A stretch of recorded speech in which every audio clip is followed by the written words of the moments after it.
Halo, dalam video ini saya akan menunjukkan hal pertama yang harus Anda lakukan setelah menyiapkan telepon CMF Anda PR2 Pro.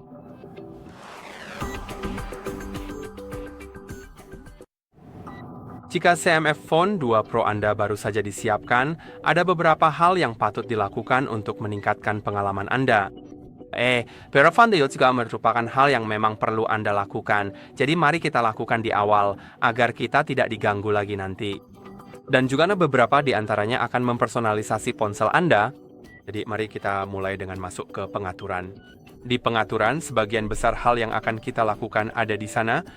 Dan jika Anda belum terhubung ke internet, ini penting untuk langkah selanjutnya, jadi masuk ke jaringan internet, dan pilih jaringan Wi-Fi yang ingin Anda hubungkan.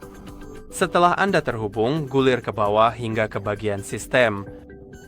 Cari pembaruan sistem dan periksa pembaruan.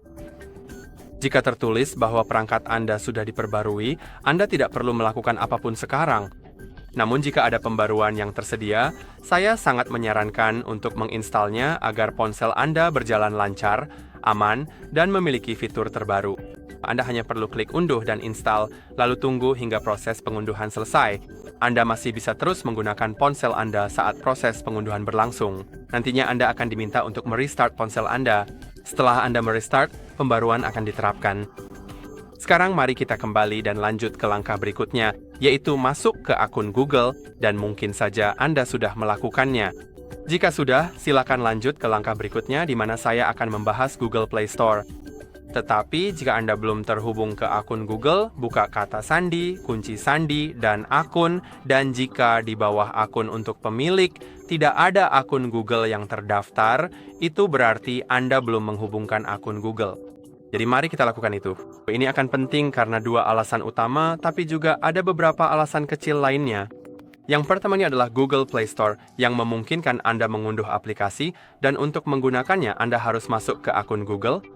Lalu yang kedua adalah layanan Find My Device yang memungkinkan Anda melacak perangkat Anda yang hilang atau dicuri. Anda juga bisa menguncinya, menghapus data, atau membunyikan suara dari perangkat tersebut, dan ini sangat membantu. Untuk menggunakannya, Anda harus masuk ke akun Google di ponsel ini, dan nantinya Anda juga perlu masuk ke akun Google di perangkat lain dan membuka Google Find My Device. Setelah itu, Anda akan bisa melacaknya melalui situs web atau aplikasi Find My Device. Untuk memulai, silakan pergi ke opsi tambah akun, kemudian lanjutkan dengan memilih penyedia layanan Google. Sekarang, Anda perlu memasukkan alamat email atau nomor telepon Anda yang terdaftar, atau jika Anda belum memiliki akun, tentu saja Anda dapat mengklik opsi buat akun untuk membuatnya. Tapi saya sudah punya, jadi saya akan langsung memasukkan email tersebut, lalu saya akan memasukkan kata sandinya. Seperti yang Anda lihat, saya sudah masuk dan muncul pertanyaan siapa yang akan menggunakan perangkat ini. Saya yang akan menggunakannya, jadi itu yang akan saya pilih, tapi jika anak Anda yang akan menggunakannya, kemungkinan langkah-langkah selanjutnya akan sedikit berbeda. Sekarang setujui persyaratan layanan Google. Tanpa menyetujui, tidak ada cara untuk menambahkan akun. Dan tunggu sebentar sampai prosesnya selesai. Sekarang muncul pertanyaan, apakah Anda ingin mencadangkan data perangkat Anda? Jadi jika Anda ingin, biarkan saja opsi itu tetap dipilih. Jika Anda tidak tahu, saya juga menyarankan untuk membiarkan opsi itu tetap dipilih, agar Anda tidak kehilangan data jika terjadi sesuatu pada ponsel Anda. Sekarang saya akan menerima, dan sebelum kita lanjut, saya juga akan mengubah waktu setelah layar saya mati, karena menurut saya layarnya mati terlalu cepat. Jadi jika Anda juga ingin mengubahnya, cukup masuk ke tampilan. Lalu masuk ke waktu tunggu layar dan atur sesuai keinginan Anda. Saya akan menyetelnya selama 30 menit saja, karena saya sedang merekam video dan saya ingin agar tidak menjadi gelap. Kalau begitu, mari kita pergi ke Google Play Store. Klik mulai. Saya akan melewatkan pemasangan aplikasi tambahan, lalu pilih apakah Anda ingin menggunakan kata sandi atau biometrik untuk memverifikasi pembelian Anda di Google Play Store. Jadi kailangan memulai kata sandi karena saya perlu melihatkan biometrik pain. Tapi sebentar lagi, saya akan menunjukkan cara mengatur biometrik di ponsel Anda. Jika Anda memilih kata sandi, Anda perlu memasukkan kata sandi akun Google Anda omong-omong. Sekarang, setelah Anda klik selesai, Anda akan langsung masuk. klik ikon profil Anda di pojok kanan atas, aplikasi Endgame saya, lalu pergi ke pembaruan yang tersedia. Saya sangat menyarankan untuk mengklik perbarui semua, karena memperbarui aplikasi itu penting dengan alasan yang sama seperti memperbarui ponsel Anda, tapi juga beberapa aplikasi memang tidak akan berfungsi tanpa pembaruan. Sekarang, selagi prosesnya berjalan, mari kita masuk ke pengaturan dan atur kunci layar serta biometrik, seperti yang sudah saya sebutkan. Jadi, mari kita cari pengaturan dengan cepat, lalu pergi ke keamanan dan privasi, buka kunci perangkat, dan jika kunci layar Anda disetel ke tidak ada atau geser, saya sangat menyarankan untuk mengaturnya ke sesuatu seperti PIN, pola, atau kata sandi, agar tidak ada orang lain selain Anda yang dapat mengakses data pribadi Anda. Tapi sebelum Anda melakukannya, pastikan bahwa Anda tidak akan lupa PIN, pola, atau kata sandi Anda, karena jika Anda lupa, maka tidak ada cara untuk memulihkan ponsel Anda selain menghapus semua yang ada di dalamnya yang mungkin tidak kita inginkan. Jadi, pastikan Anda mengingatnya. Tapi menurut saya ini tetap sepadan supaya hanya Anda yang bisa mengakses data Anda. Dan cukup pilih kunci layar Anda bisa pola, PIN, atau kata sandi. Saya akan mengatur pola dan saya akan membuatnya sederhana. Tapi jika Anda mau, buatlah lebih rumit agar lebih sulit ditebak. Sekarang klik berikutnya dan masukkan kembali. Tapi jika Anda membuatnya lebih rumit, pastikan Anda mengingatnya, seperti yang saya katakan. Sekarang, dengan layar kunci, Anda akan ditanya apa yang ingin dilakukan dengan notifikasi di layar kunci, dan saya lebih suka opsi untuk hanya menampilkan konten sensitif saat perangkat dibuka, yang berarti saya akan melihat nama aplikasi yang mengirimkan notifikasi, tapi saya tidak akan melihat detail notifikasi tersebut kecuali saya membuka kunci ponsel saya. Mari klik selesai, lalu Anda akan melihat opsi sidik jari and face unlock. Saya akan mengatur sidik jari terlebih dahulu, lalu saya akan membahas sedikit tentang face unlock. Mari kita masukkan kunci layar, dan menurut saya sidik jari itu sangat bagus karena praktis dan aman, jadi saya sangat merekomendasikannya. Lalu akan diinformasikan bahwa beberapa pelindung layar pihak ketiga mungkin memengaruhi pengenalan sidik jari atau sensitivitas sentuhan Anda, jadi Anda hanya perlu mengingat hal itu.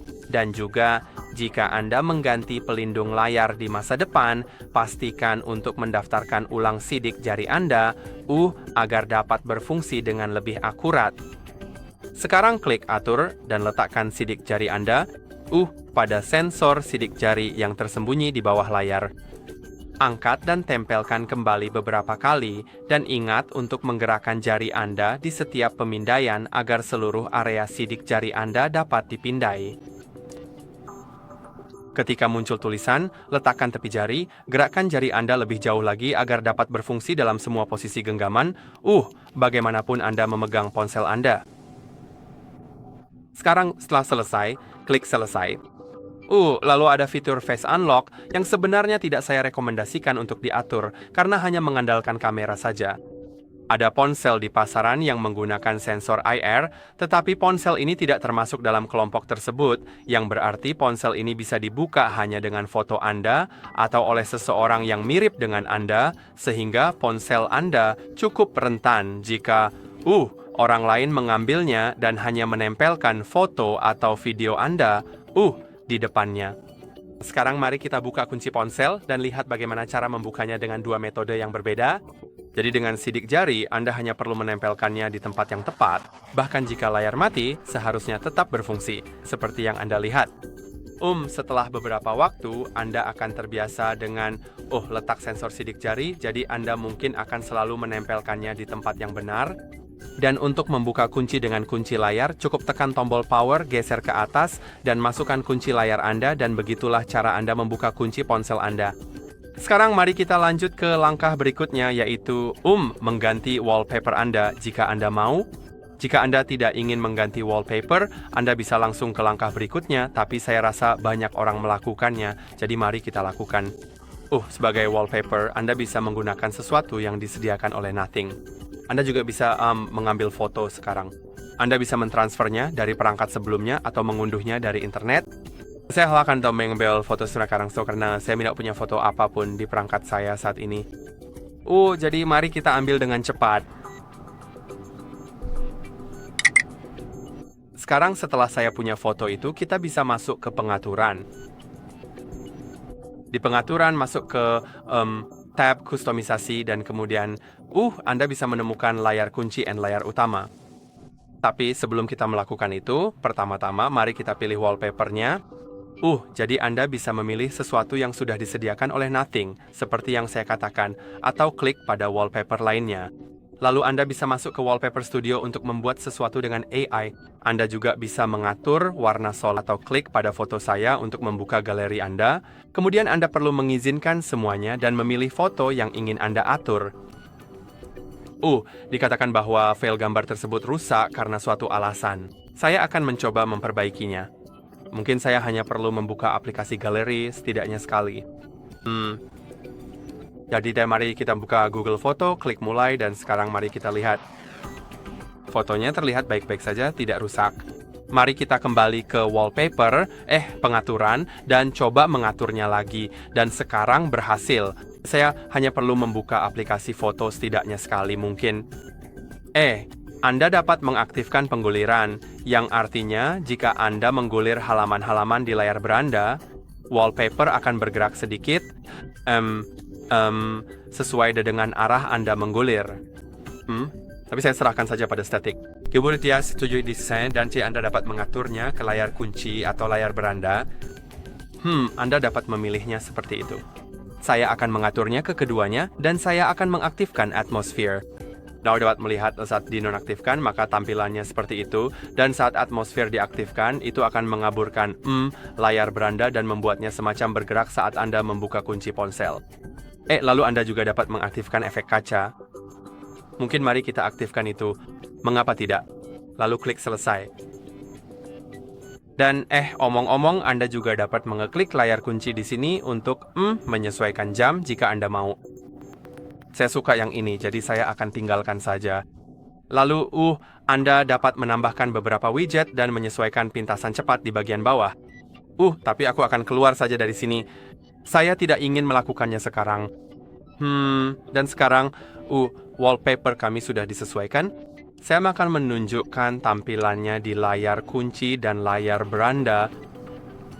Anda mungkin memperhatikan bahwa benda itu bergerak sedikit, tetapi sebenarnya benda itu membuka sesuatu. Anda dapat ambil lihatnya bergerak saat saya membuka kunci ponsel.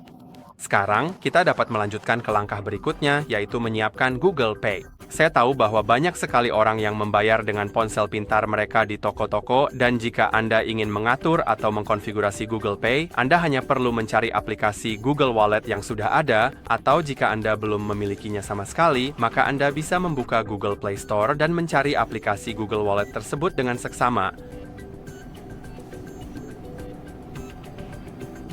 Setelah Anda menemukannya, klik install dan tunggu hingga proses instalasi selesai. Sekarang aplikasinya sudah terpasang, jadi saya bisa klik buka.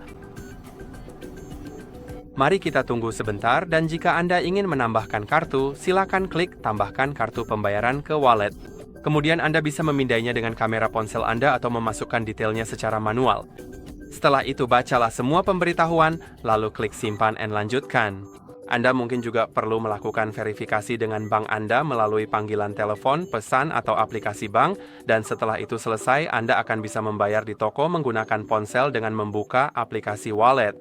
Ngomong-ngomong, ini mengharuskan ponsel Anda dalam keadaan terbuka kunci dan cukup aman karena alasan itu, serta aman juga karena sudah mendapat otorisasi dari bank, jadi Anda tidak perlu khawatir soal keamanannya.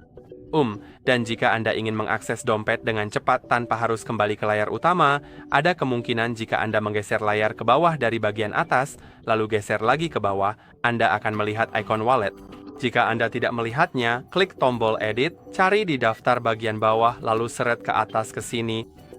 Setelah itu, Anda bisa mengklik ikon tersebut dan itu akan langsung membuka aplikasi wallet sehingga kita tidak perlu kembali ke layar utama. Sekarang mari kita lanjut ke saya rasa ini hampir langkah terakhir, yaitu menggeser layar ke bawah dari bagian atas. Anda akan melihat notifikasi selesaikan pengaturan perangkat Anda.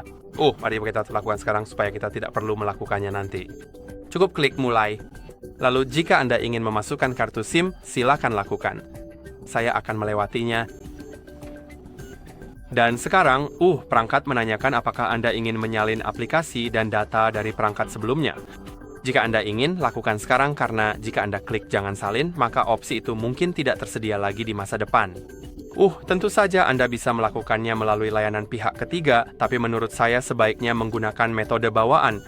Jadi, jika Anda ingin melakukannya dengan metode bawaan yang paling efektif, lakukan sekarang karena opsi ini tidak tersedia di pengaturan. Opsi ini hanya tersedia jika Anda ditanya dan Anda hanya akan ditanya selama proses penyiapan atau setelah penyiapan.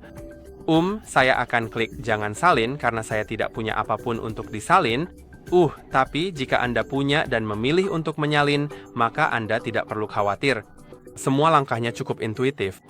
Sekarang ini menanyakan apakah saya ingin melanjutkan proses penyiapan. Mari kita lanjutkan agar saya tidak mendapatkan pengingat lagi. Dan cukup pilih apakah Anda ingin menyetujui fitur berbagi di sekitar sehingga orang yang memiliki ponsel Android dan memiliki Anda di kontak mereka dapat berbagi berbagai file dengan Anda. Saya akan setuju dengan itu. Lalu klik lanjutkan dan jika Anda ingin menggunakan game ini tanpa tangan dengan mengucapkan Hey Google secara lantang, silakan aktifkan fitur tersebut. Sekarang ini membahas tentang Google Pay, tapi saya sudah menjelaskannya jadi saya akan melewatinya. Lalu di sini ada beberapa hal tambahan yang bisa Anda lakukan dan sekarang sebagai langkah terakhir kita akan masuk ke pengaturan dan di pengaturan cari baterai. Di menu baterai cari, saya rasa itu adalah baterai adaptif. Tidak. Kesehatan baterai, ya. Pastikan mode pengisian cerdas diaktifkan, karena ini sangat meningkatkan umur baterai Anda. Jadi sangat bagus jika mode pengisian cerdas itu aktif dan itu saja untuk hari ini. Jangan lupa untuk like dan subscribe. Sampai jumpa di lain waktu.